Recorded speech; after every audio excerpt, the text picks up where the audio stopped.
قرض کی ادائیگی نہ کرنے والے پر گناہ۔ عن سلمة بن الأكوع رضی اللہ عنہ ان النبی صلی اللہ علیہ وسلم اُوتِیَ بجنازۃ لیصلی علیہا۔ حضرت سلمہ بن اکوع رضی اللہ تعالیٰ عنہ سے روایت ہے کہ نبی کریم صلی اللہ علیہ وسلم کے پاس ایک جنازہ لایا گیا تاکہ اس کی نماز جنازہ آپ پڑھائیں۔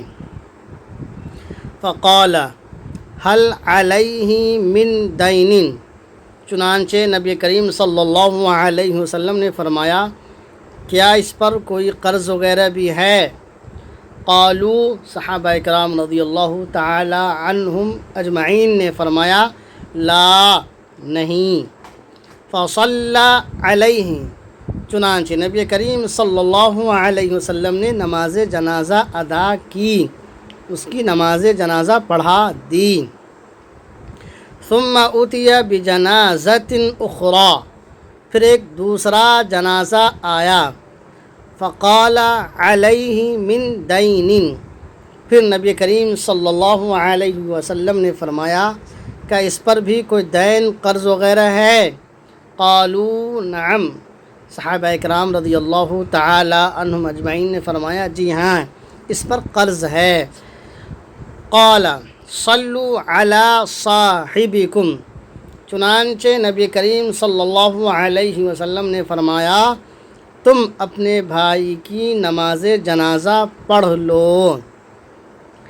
قال ابو قتادۃ علی دینہ یا رسول اللہ، حضرت ابو قتادہ رضی اللہ تعالیٰ عنہ نے کہا اے اللہ کے نبی صلی اللہ علیہ وسلم، میں نے اپنی ذمہ داری اس کی قرض کو لے لیا ہے، اس کے قرض کو میں نے اپنی ذمہ داری میں لے لیا ہے۔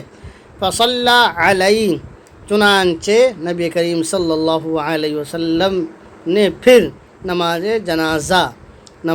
جنازہ پڑھائی۔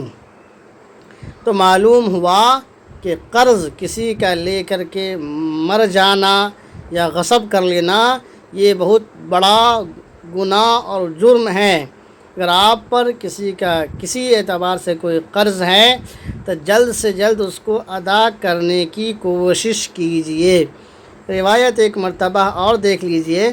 عن سلمة بن الأكوع رضی اللہ تعالی عنہ ان النبی صلی اللہ علیہ وسلم اُوتِیَ بجنازۃ لیصلی علیہا فقال هل علیہ من دین؟ قالوا لا، فصلی علیہ ثم اُوتِیَ بجنازۃ اخری فقال هل علیہ من دین؟ قالوا نعم۔ قال صلوا علی صاحبکم،